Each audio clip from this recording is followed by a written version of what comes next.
Hi guys, welcome to How to Solutions YouTube channel. In today's video, I am going to show you how you can access age-restricted servers on Discord. Before getting into this video, must subscribe to our YouTube channel and click on the bell icon. So the first step you simply need to do is to open any browser and search your Discord and open Discord and click on three dots and click on desktop side and click on open Discord in your browser.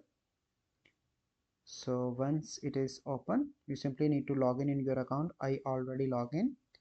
Then you need to click on the settings icon in the bottom, and then you need to scroll up, and here you can see an option that is privacy and security or safety. And here you can see that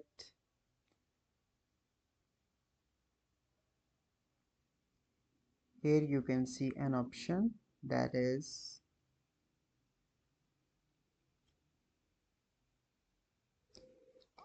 allow access to age restricted server. Here you can see that you simply need to allow this. As you can see that you simply need to click on that to allow. So this is the process by which you can get access to age restricted server. I hope you find this video helpful. If you find this video helpful, must like this video, subscribe to our YouTube channel for future videos. We'll see you in the next video. Thank you. Have a good day.